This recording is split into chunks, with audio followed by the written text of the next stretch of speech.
hate, jealousy, wicked niggas. Yo, sit back, relax, catch a contact, sip your cognac, and let's all wash this money through this laundromat. Sneak attack, a new cat's a bat worth top dollar. In fact, touch mines and I'll react like a rock baller. Who overlate? We play for high stakes at gun point. Catch him and break, undress him time with tape. No escape, the Coleon, Fettuccine, Capone. Home in your own zone to kick it. Yeah. You know, we got it slow. Cranking that old Nas, man. And Nas, it was written this morning. That baby came out 1996, July, matter of fact. And I remember I was cranking it with my little radio. You know, you walk around with your little radio. I had my cassette tape and that thing booming at a 4th of July cookout. I remember that. Anyway, this morning, I'm smoking this Sindicato that my cousin Jamie sent me. He been telling me how good this damn cigar was. So I decided to finally get that baby a shot this morning. But this morning, I'll tell y'all the story about this lady I picked up. So I picked up this lady, and she was telling me, you know, that she trying to get her life back, put her life back together. Said that she can't wait to get her license back because she wants to start going to school, and she wanted to start going to school. And I asked her what she was going for. She told me, and she said that she had a business plan that she was trying to do. She's trying to start her own business. And she told me what she said. Don't you tell nobody. She said, don't tell nobody my business idea. This and that, because it's a good one. So she told me, and I said, yeah, that's a good idea. You can really make some money out there. It's providing a good service to women, you know. And I said, you know, a lot of people need, you know, that service you're trying to provide. And she's like, yeah, I believe in it too. And she was like, you know, I told my boss about it, and he was like, oh, you know, this and that, and this and that, telling them, you know, basically shooting her whole dream down, her whole plan down. You know, some people just want to keep you as a damn employee. You know what I'm saying? Keep their foot on your neck, and well, you know, not necessarily that, but some people do. Some people want to keep you down like that, and then some people just they don't have the mind to dream, so they don't understand when you talk that way. When you see yourself in a position that you're not in right now, it's hard for people to see you as something other than what they know you as until you show them that you're something different. And it made me think about this book that I read called Start, and it had this quote in there where he said when a boss, a parent, a teacher, or a spouse tells you that you can't do something, they're predicting a future that they don't control. You know, and that's powerful right there, because, you know, it's true. And a lot of people, you know, we share, you know, things that we want to do and things we plan to do with people close to us, and then if they don't have the mind to dream, they have the power to shoot you down and have you thinking, you know what, that's a stupid idea. But don't do that. Don't let people do that. If you can see it, you can make it happen. You can do that. And another thing is stop you know, telling everybody about what you're doing until you build a foundation for it. You know, if she's in school, you know, and she's doing it, and she's, you know, researching things, and you know, finding out more stuff, writing down what she needs to know about it, what can she do this week to make things come together quicker and stuff like that, you know. And then she got something going on with it. She's in the mix, and this is what's happening. And then people can look at things differently. Like, you know, you laying down a foundation, but you share your dreams with people early on, they have the power to shoot it down. Just like J. Cole said in the song, if they don't know your dreams, then they can't shoot them down. So hey, you know, just, you know, be careful about, you know, sharing all of the things that you're trying to do with people. And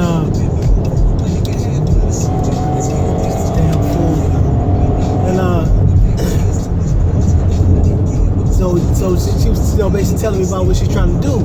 And then she was like, yeah, you know, she went on, she started telling me how, you know, she just got out of jail, and she did, like, you know, close to 5 years in jail.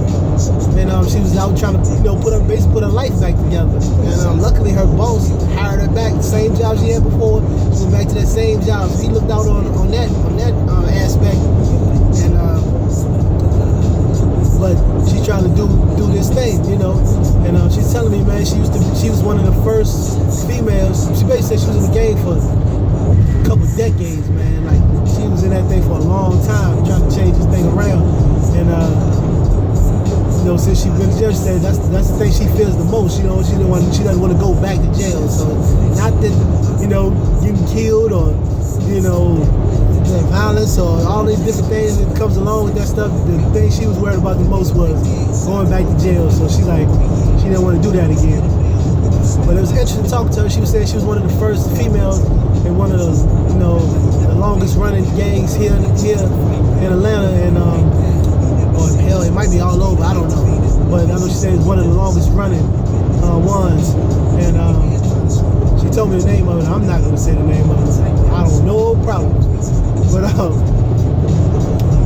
you know, basically she trying to change her life around, and she was kind of telling me, it was interesting talking to her because she was kind of telling me how she got into it.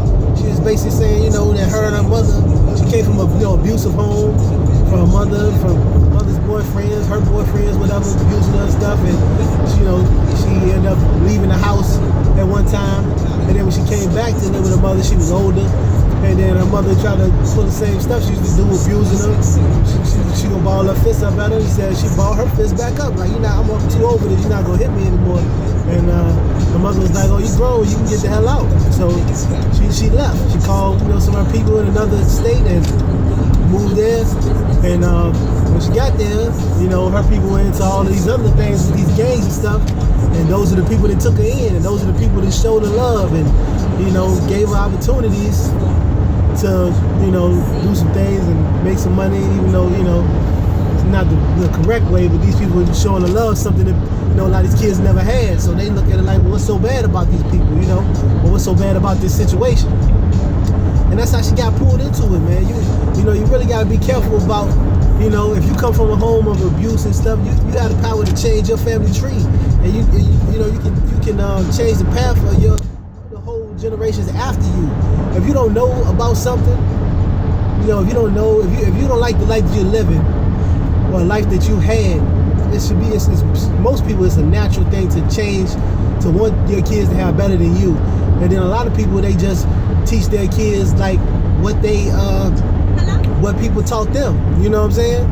And that's all they know. All they can teach you is what they know. So if you don't learn anything new, all you can teach your kids is all the things that you know about. And the things you know about might not be the best things to be teaching your kids, you know? So, you know, it's you know, you gotta be mindful of things you do around your kids, things you do to them, how you treat them, and stuff like that, because your kids can fall into the hands of people like this, and then, you know, they might not be as fortunate as her to get out of the situation, you know? They might mess around, get in it, get pulled in and get killed. Get pulled in it and go, do some initiation stuff, and, you know, it's the first time doing some initiation stuff and get killed, man, you know? I had situations where I thought I was in a situation where some guys was trying to do some gang initiation stuff on me.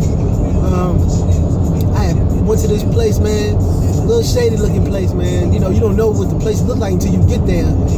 You know, that's why I like to drive in, you know, different areas that, you know, not known for stuff like that.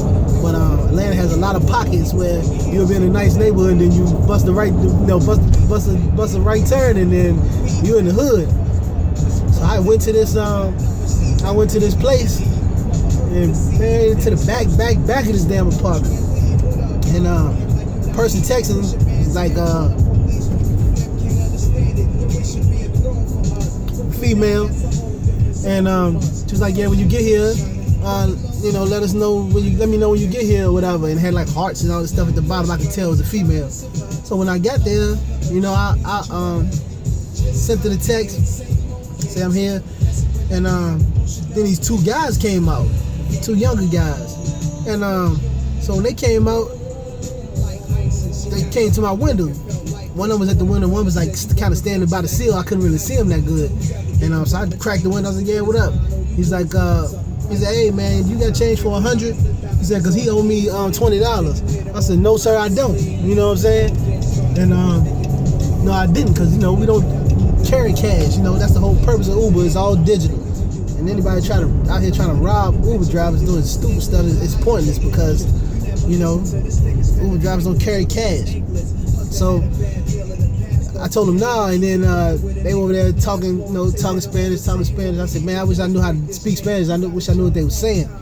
So they talking Spanish. Then he dapped his friend up, and a boy got in the car. But the boy that got in the car, he had a book bag on. This was right around the time school was starting back up for some. And I hate when people get in the car with bags, you know what I'm saying? Especially guys, you know, and you sitting behind me. I don't like that. I like to sit up front. You know, you got a bag, sit up front. So he had got in the back, and he's zipping his bag, zipping, going this damn bag. I'm like, man, picking back, let him know I'm keeping an eye on him. And so I asked him, I said, hey man, I said, you started school already? He's like, no, I'm trying to fill him out. He's like, nah. So I'm like, oh shit, I'm at this, I don't like how this is going, you know. And then he's like, yeah, I'm just going home, blah, blah, blah. So I took him home, and, you know, he went on. But, you know, who knows, that situation could have been different. If I'd said, yeah, I got cash, or gave him that change, and he saw that money, he was like, oh yeah, we're going to turn this $20 into 80 or whatever, you know, however they was going to try to pull it off.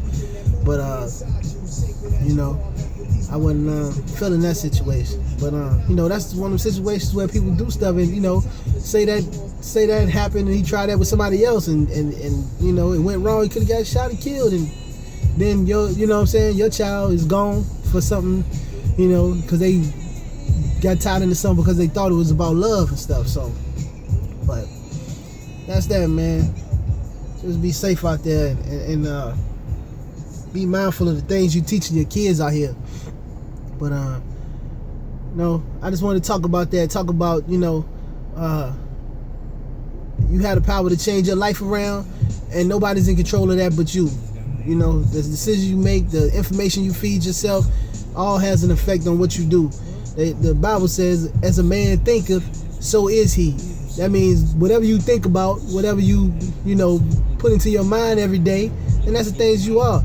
If you sitting around watching fights and bullshit all day on World Star and Facebook and all that ignorant shit, man, I mean, what is that doing for you? It's doing nothing. You know what I'm saying? Man, pick up a book, man. Read a book. You want to learn about something you want to get into. You might have a business idea, something yourself.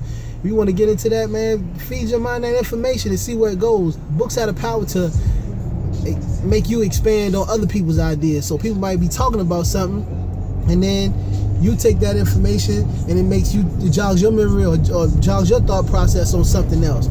And you know, that same book start is basically one of the reasons why I started driving Uber, because I was reading the book, and you know, I'm on this whole thing, you know, with Dave Ramsey about, you know, I'm personally reading a lot of books about finance, about learning about money and you know, how to handle it, and you know, why credit is bad and why cash is king and all these things.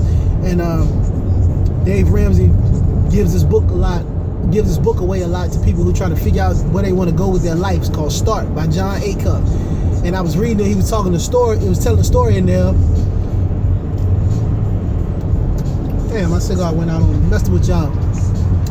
And he was talking about how he was using car service in this one state, and within one day he had 2 different experiences from drivers. Like, one person loved what they were doing, and the other person couldn't stand it. Had a bad attitude about driving and stuff. But the one guy, he had picked him up the first time. He was, you know, he had the crappy attitude and talking, you know, complaining about people and all this stuff. The other guy, he loved it. He was, you know, happy and, you know, upbeat and everything. He was like, well, let me ask you a question. How did you get into this, and why do you love it, and blah, blah, blah. How'd you get started? And the guy said, well, he said, one day I took a trip with my family, and he said, I wanted my family to experience going to an airport, getting out and having somebody waiting for them with a sign at the airport with their name and stuff, and taking a ride in the car service. So we did that, and he said the person that picked us up, he said it wasn't a good experience. And he said, he said the guy took it upon himself to get into it and learn, how to drive and stuff. So he took a part-time job driving for a car service and ended up loving it, and loved it so much he started his own business. And when he picked John Cuff up, he was driving his own service. And it jogged my memory and made me think, well, damn, that's something I could do, because I was thinking about what could I do to pull in some extra money. And I said, damn, that's what I could do, because I had a flexible schedule. I can do the things I need to do, and I can drive when I want to drive. And so that's how I came to that. So use these books to your advantage, man, and let them jog your memory and help you think of some new things that you can do with your life, new directions you can go in life. And you do that, it can fall into other things. Like I just fell into doing this YouTube page because I was driving. So, that's just how it is, man. I want y'all to start reading, man. Just challenge yourself to start reading books and trying to better yourself and learn more about, what's going on out here. And I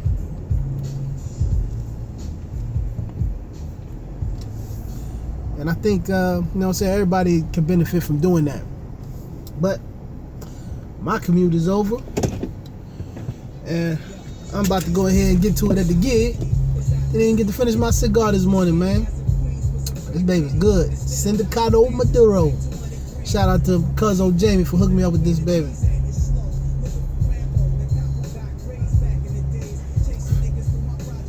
Yeah, at Jamie Dog Carter on IG. Follow my Cuzzo. Alright? And you can follow me on Instagram, the Virgo 434. Alright? That's that. About to let this baby go out. Oh yeah, let me take this is y'all point. Y'all you learn something new every day. This is your point for the day. Never put a cigar out like you do a cigarette. It ruins. If you ever gonna come back and smoke it, it's gonna ruin the flavor completely, because it just puts all of that burnt flavor up into your cigar. And it is rude to do that around other people smoking cigars, because it makes a stench. Stinks. So if you finish with a cigar, just let it go out on its own. When you come back to it, you fire the baby back up and continue where you left off. Alright? So I'm gonna let this baby go out. So when I come back from lunch, I'm gonna fire this baby back up.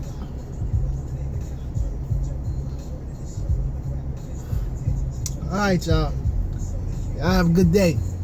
Virgo signing off. Don't forget to like, comment, subscribe, tell your friends about the page, share, all of those things. Alright? Peace. You in control of your future. You in control of your destination from here on out. Alright? Peace.